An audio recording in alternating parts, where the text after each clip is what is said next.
Hello everyone, this is Jitendra and welcome to JK Online Classes. In this video, we are going to discuss the question answer or NCERT solution of the chapter 3 from the class 7 science book. The name of the chapter is Electricity, Circuits and Their Components. इस chapter का explanation पहले ही channel पर upload हो चुका है, तो अगर उससे आपने नहीं देखा है तो उसको आप लोग डिस्क्रिप्शन में दिए गए लिंक की वजह से देख सकते हो, नहीं तो चैनल पर भी जाकर के देख सकते हो। बहुत ही आसान शब्दों में एनसीईआरटी का एक्सप्लेनेशन किया गया है, वर्ड बाय वर्ड हिंदी में किया गया है। तो अपने दोस्तों के साथ भी इस वीडियो को जरूर शेयर कर देना ताकि उनको भी पढ़ाई में हेल्प मिल सके। और जिनको आता है उनको रिवीजन, जिनको नहीं आता उनके लिए शुरुआत। ये ऑनलाइन क्लासेस यूट्यूब पे भी है, यूट्यूब पे भी है, फेसबुक पे भी है, इंस्टाग्राम प्रोफाइल भी है, व्हाट्सएप चैनल भी है, इनको पे भी है। सभी जगह से लाइक फॉलो सब्सक्राइब जरूर करूँ ताकि लेटेस्ट अपडेट से अपडेटेड रहना, या फिर तुम मुझे ट्विटर पे फॉलो कर सकते हो। और अगर साइंस और मैथ से रिलेटेड ट्यूशन ऑनलाइन पढ़ना है तो जेके ऑनलाइन क्लासेस से वेबसाइट के माध्यम से या फिर फोन नंबर के माध्यम से संपर्क कर सकते हो। ठीक है, वेबसाइट अब बदल गया, .com नहीं है, it is .in now. And phone number के माध्यम से संपर्क कर सकते हो, but all the services are paid. इसके अलावा फ्री सर्विसेज ये हैं कि आपको अगर अपना कोई सवाल पूछना है तो जेके ऑनलाइन क्लासेस के वेबसाइट पे जाकर के किसी भी आर्टिकल में अपना सवाल को कमेंट कर सकते हो, जिसका जवाब आपको as per availability of time दिया जाएगा। ये फ्री सर्विस है। ओके, और इस पीडीएफ को भी अगर रीड करना चाहते हो, डाउनलोड करना चाहते हो, तो इसका भी लिंक आपको डिस्क्रिप्शन बॉक्स में मिल जाएगा। तो जो चैप्टर का क्वेश्चन से हम लोग डिस्कस करने जा रहे हैं वो electricity, circuits and there components. इस पीडीएफ में सबसे पहले वन लाइनर्स एक्सप्लेन किए गए हैं। ठीक है, ये चैप्टर से वन लाइनर्स लिए गए हैं ताकि क्विक रिवीजन हो सके, और डीप वन लाइनर्स हैं, बहुत ही इजी वर्ड्स में एक्सप्लेन किया गया है इसको। फर्दर हम लोग डायरेक्ट मूव ऑन करेंगे एनसीईआरटी सॉल्यूशंस पे। इसमें फर्स्ट क्वेश्चन है, चूज द इनकरेक्ट स्टेटमेंट। इसमें से इनकरेक्ट स्टेटमेंट को चूज करना है। तो ऑप्शन जो दिए हुए हैं कि switch is the source of electric circuit in a current, electric current in a circuit. A switch helps to complete or break the circuit. एक स्विच जो है वो कंप्लीट और ब्रेक करने में मदद करता है सर्किट को। A switch helps us to use electricity as power our requirement. एक स्विच जो है वो हमारी मदद करता है इलेक्ट्रिसिटी को यूज करने में हमारे रिक्वायरमेंट के अनुसार। When the switch is in off position, fourth option है कि अगर स्विच ऑफ पोजिशन में है, there is an air gap between its terminals, तब एयर गैप एक फॉर्म हो जाता है टर्मिनल्स के बीच में। इसका जो सही आंसर है कि पहला ऑप्शन जो है, switch is the source of electric current in a circuit, it is the incorrect statement. Okay, switch जो है कि एक सोर्स ऑफ इलेक्ट्रिक करंट है एक सर्किट में, तो ये एक इनकरेक्ट स्टेटमेंट है। द इलेक्ट्रिकल सेल और battery is the source of electric current, not the switch. Electric cell या फिर बैटरी जो होता है वो इलेक्ट्रिक करंट का सोर्स होता है, ना कि switch. Alright, our second question is, observe figure 3.16। ये जो फिगर दिया हुआ है इसको ऑब्जर्व करना है। With which material connected between the ends A and B. With which material connected between the ends A and B, A और B के बीच में कौन सा मटेरियल कनेक्ट किया जाए, the lamp will not glow, तब लैम्प जो है वो ग्लो नहीं करेगा। तो इसका जो आंसर है, the lamp will not glow if an insulator, example plastic, rubber, wood. तो लैम्प नहीं ग्लो करेगा अगर कोई इंसुलेटर, प्लास्टिक हो, रबर हो, वुड हो, is connected between A and B. अगर ए और बी के बीच में कोई इंसुलेटर अगर कनेक्ट किया जाता है तो लैम्प ग्लो नहीं करेगा। एक्सप्लेनेशन में, insulators do not allow electric current to pass through. Insulators जो है वो इलेक्ट्रिक करंट को पास करने के लिए अलाउ नहीं करता है। So the circuit remains incomplete, circuit जो है वो इनकम्प्लीट रह जाता है। तो इसके लिए आंसर क्या हो जाएगा कि इंसुलेटर्स को ए और बी के बीच में कनेक्ट करना रहेगा तो लैम्प ग्लो नहीं करेगा। It was answer to our second question. Our third question is, in figure 3.17 if the filament of one of the lamps is broken. Figure 3.17 में अगर एक लैम्प का फिलामेंट ब्रोक हो जाए, किसी भी एक लैम्प का फिलामेंट अगर ब्रोक हो जाए, विल द अदर ग्लो, तो क्या दूसरा वाला लैम्प जो वो ग्लो करेगा। तो जस्टिफाई योर आंसर। इसका आंसर है कि no, the other lamp will not glow. ठीक है, अगर किसी भी लैम्प का फिलामेंट अगर टूट जाता है तो दूसरा लैम्प जो है वो ग्लो नहीं करेगा। इसके पीछे का कारण क्या कि जो लैम्प का जो फिलामेंट होता है वो एक सर्किट कंप्लीट करता है। तो अगर फिलामेंट ही जब ब्रोक हो जाएगा तो सर्किट भी ब्रेक हो जाएगा। ओके, तो इसलिए लैम्प जो है दूसरा वाला लैम्प जो है वो ग्लो नहीं करेगा। The lamps are connected in series, if one filament breaks the circuit is open and the current can not flow to the second lamp. तो लैम्प जो है वो सीरीज में कनेक्टेड है, तो वही अगर एक भी फिलामेंट अगर टूटता है तो करंट सर्किट जो है वो खुल जाएगा, मतलब स्विच काइंड ऑफ ओपन हो जाएगा, और करंट जो है वो फ्लो नहीं करेगा, तो लैम्प जो है वो ग्लो नहीं करेगा। So it is answer to our third question. Our fourth question is, a student forgot to remove the insulator covering from the connecting wires. तो एक स्टूडेंट है तो वो भूल गया इंसुलेटर कवरिंग हटाने के लिए कनेक्टिंग वायर से, while making a circuit। ये तो इंसुलेटर हटाना भूल गया कनेक्टिंग वायर से सर्किट बनाते समय। If the lamp and the cell are working properly, will the lamp glow? तो अगर लैंप और सेल जो है वो सही तरीके से काम कर रहे हैं तो क्या लैंप ग्लो करेगा। तो no, the lamp will not glow, तो लैंप ग्लो नहीं करेगा। The insulation blocks the flow of electricity. ठीक है, मान लो कि अपने प्लग में जो वायर लगाया गया है उस वायर में से ही आपने इंसुलेशन हटाना भूल गए, ठीक है। उसके प्लास्टिक कवरिंग को जो कहा जाता है चैप्टर में अगर पढ़े होगे और चैप्टर को अगर आपने ध्यान से सुना होगा तो आपने समझा होगा कि 1 सेंटीमीटर का वायर को रिमूव करना था इनसे, उसमें से वायर में से प्लास्टिक कवरिंग को रिमूव करना था। तो अगर वही इंसुलेशन को अगर नहीं हटाया जाएगा तो लैंप जो है वो ग्लो नहीं करेगा, इंसुलेशन जो है वो इलेक्ट्रिसिटी के फ्लो को ब्लॉक करेगा, preventing this circuit from being completed. तो ये जो है सर्किट को कंप्लीट होने से प्रिवेंट करेगा। Alright, so it was answer to our fourth question. Our fifth question is draw a circuit diagram for a simple torch using symbols for electric components. तो एक सर्किट डायग्राम बनाना था एक simple torch के लिए electric components के symbols use करके। तो symbols क्या थे, तो एक कंपोनेंट्स यूज किया गया सेल, स्विच, एक एलईडी इनकैंडेसेंट लैंप या फिर एलईडी लैंप और कनेक्टिंग वायर्स। ओके, तो बल्ब हो गया, लैंप हो गया, स्विच हो गया, बैटरी हो गया और सेल कह लो उसे, और वायर और कनेक्टिंग वायर्स। तो इसकी मदद से यहाँ पे सर्किट को बनाया गया है। इसको आप लोग देख करके कॉपी में नोट कर सकते हैं बच्चों, वीडियो को पॉज करके।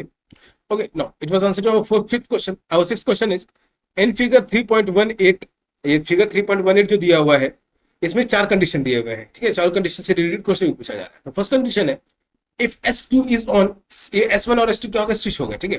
क्या ध्यान रखना है कि S1 और S2 are the switches, two switches, L1 and L2 are the two lamps and this is the given the battery। Okay, ये बैटरी दिया हुआ है, क्यों, क्योंकि सेल्स यहाँ पे कनेक्ट किए गए, कॉम्बिनेशन ऑफ सेल्स है, तो कॉम्बिनेशन ऑफ सेल्स को हम लोग कहते हैं battery. So if S2 is in on position, S1 is in of position, S2 अगर ऑन पोजिशन में हो और S1 जो है ऑफ पोजिशन में हो, विच लैम्प विल ग्लो, ठीक है। S2 ऑन पोजीशन कहने का मतलब कि अभी फिगर में क्या दिख रहा है कि S2 ऑफ है, ठीक है, ऊपर की ओर ऑफ है, मतलब कि अगर ये कनेक्ट हो जाए इस तरीके से, ऑन हो जाए, ठीक है, तो क्या लैंप ग्लो करेगा। और वही दूसरा केस फिर बनाया हुआ है, if S2 is in off position and S1 is in on position, ठीक है, S2 अगर ऑफ पोजीशन में हो जाए और S1 अगर ऑन पोजीशन में हो जाए तो विच लैंप और लैंप्स विल ग्लो, तब कौन सा लैंप ग्लो करेगा। Third, if S1 and S2 both are in on position, अगर S1 और S2 दोनों अगर ऑन पोजीशन में हो जाए तो विच लैंप्स विल ग्लो, तब कौन सा लैंप ग्लो करेगा। If both S1 S2 are in off position, और दोनों अगर S1 और S2 ऑफ पोजीशन में हो जाए तब कौन सा लैंप जो है वो ग्लो करेगा। तो इसका जो आंसर है कि if S2 is on S1 is of, अगर S2 ऑन रहे और S1 ऑफ रहे तो नो लैंप विल ग्लो, तब कोई भी लैंप ग्लो नहीं करेगा। ओके, लैंप है यहाँ पे, ठीक है, ये एलईडीज भी नहीं है।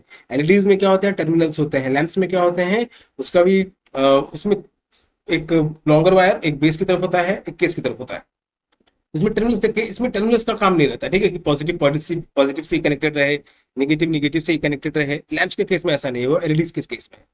तो S2 is in on position, S1 is in off position, then no lamp will glow, तब कोई भी लैंप ग्लो नहीं करेगा। If S2 is off and S1 is on, अगर S2 ऑफ हो जाए S1 ऑन हो जाए then no lamp will glow, तब भी कोई भी लैंप नहीं ग्लो करेगा।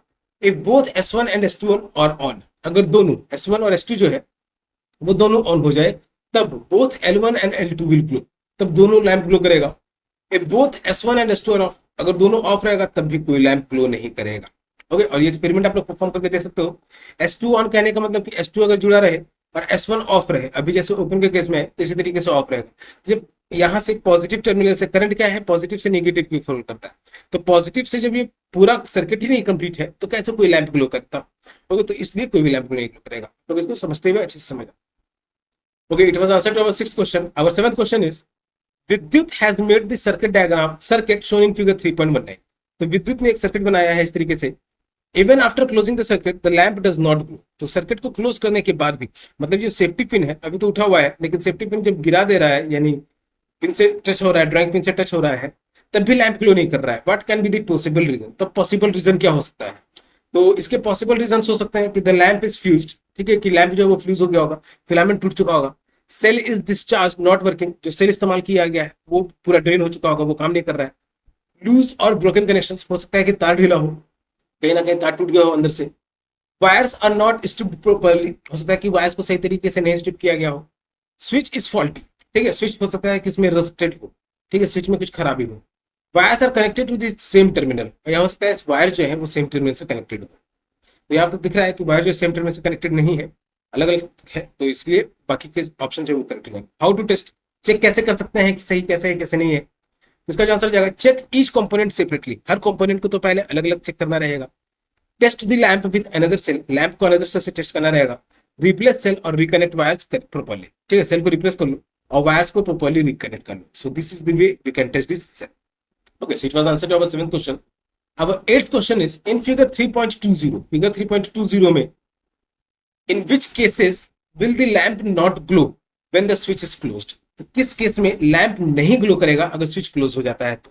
ठीक है, अभी के केस में क्या है, स्विच जो है हर केस में ओपन है, इट मीन्स कि current is not flowing, circuit is not complete.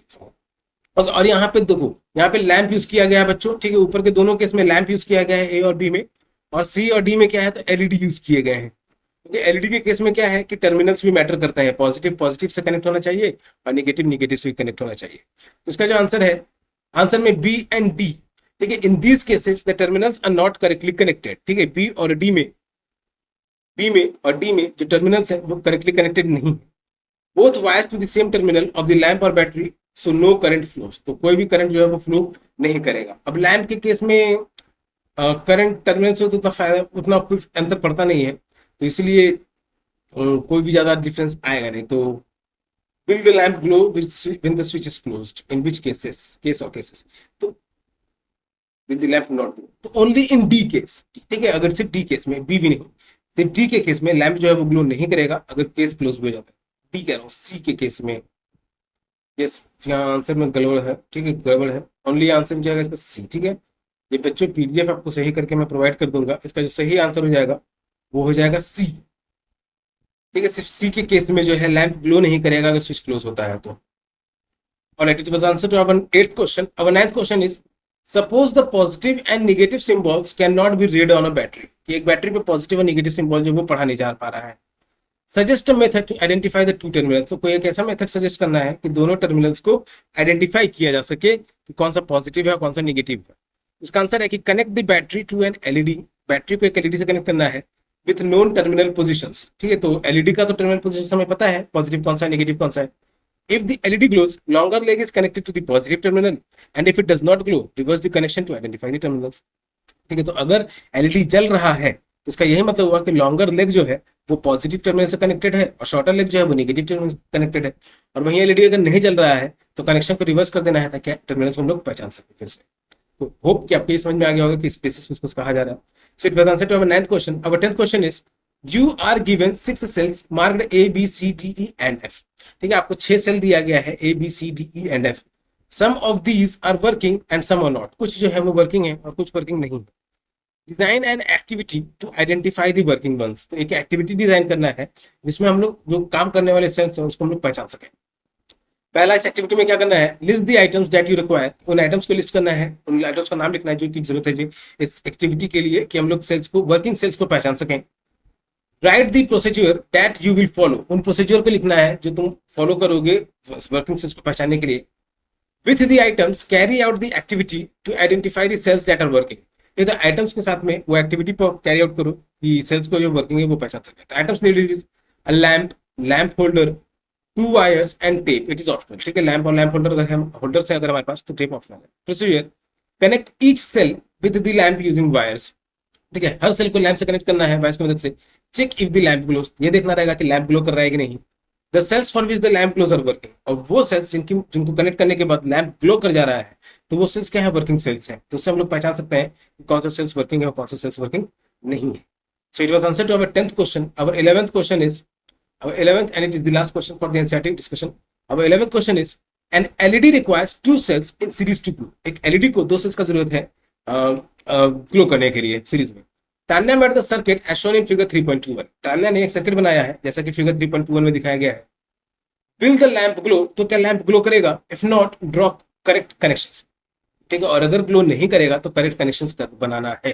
तो इस केस में क्या है, लैंप ग्लो नहीं करेगा क्योंकि एलईडी कनेक्टेड है और नेगेटिव टर्मिनल से बल्ब का, बैटरी का जो है पॉजिटिव टर्मिनल कनेक्ट होना चाहिए था और पॉजिटिव तो पॉजिटिव से कनेक्टेड है। इसका आंसर है कि no, the LED will not glow, LED जो है वो ग्लो नहीं करेगा। Cells are not connected in series और cells are not correctly connected, ठीक है, सेल्स जो है वो सीरीज में कनेक्टेड नहीं है और सेल्स जो है सही तरीके से कनेक्टेड नहीं है। करेक्ट कनेक्शन क्या हो जाएगा, connect the positive terminal of one cell to the negative terminal of the next, ठीक है, एक सेल का पॉजिटिव टर्मिनल दूसरा सेल के नेगेटिव टर्मिनल से कनेक्ट कर देना रहेगा। Then connect the LED with its longer leg to the positive end of the battery, ठीक है, और एलईडी के फिर लॉन्गर लेग को बैटरी के पॉजिटिव एंड से कनेक्ट करना रहेगा और शॉर्टर लेग को बैटरी के नेगेटिव एंड से कनेक्ट करना रहेगा। तो इस केस में क्या है कि फिर एलईडी जलने लग जाएगा। ऑलराइट बच्चों, सो this is the end of the question answer discussion of the NCERT questions. आप इस पीडीएफ को डाउनलोड करके आप अपने आंसर्स को कंप्लीट कर सकते हो और अपने वर्ड्स में भी इसको लिखने की कोशिश करना अगर नोट्स बनाते हो तो। ठीक, तो वीडियो में यहाँ तक बने हुए हो तो वीडियो को लाइक जरूर करना, अपने दोस्तों के साथ भी इसे शेयर करना, चैनल पे न हो तो चैनल को सब्सक्राइब भी जरूर करना और चैनल को भी अपने दोस्तों के साथ जरूर शेयर करना ताकि उनको भी पढ़ाई में हेल्प मिल सके। इसके अलावा अगर आपको मैथ और साइंस के लिए ऑनलाइन ट्यूशन का हेल्प चाहिए तो जेके ऑनलाइन क्लासेस से फोन नंबर के माध्यम से या फिर वेबसाइट के माध्यम से, जो कि बदल गया है, जेके ऑनलाइन क्लासेस .in हो चुका है, वेबसाइट के माध्यम से संपर्क कर सकते हो। But all the services are paid. और अगर कोई भी डाउट है चैप्टर से रिलेटेड तो चैप्टर के समरी का वेबसाइट पे जो समरी दिया हुआ है उस पर जाकर के तुम अपना कमेंट को पोस्ट कर सकते हो, उस पर आपको रिप्लाई किया जाएगा। अपना क्वेश्चन व्हाट्सएप कर सकते हो, तो व्हाट्सएप नहीं, क्वेश्चन को कोशिश करो कि कमेंट करे तो उसको वो आपको फ्री ऑफ कॉस्ट उसका रिप्लाई दिया जाएगा। ओके, तो जिनको आता है उनके लिए रिवीजन और जिनको नहीं आता उनके लिए शुरुआत। जेके ऑनलाइन क्लासेस यूट्यूब पे भी है, फेसबुक पे भी है, क्वारा पे भी है, ट्विटर पे भी है। अभी गूगल बिजनेस प्रोफाइल बंद है कुछ समय से, तो आप लोग सपोर्ट करो, उसको भी चालू करने की कोशिश करूंगा मैं। ओके, और या फिर आप मुझे ट्विटर पे भी डायरेक्ट फॉलो कर सकते हो। जो चैप्टर का क्वेश्चन हम लोगों ने डिस्कस किया था वो था chapter 3, electricity circuits and there components. Okay, तब तक के लिए keep subscribing, keep supporting, keep loving and keep learning. Thank you.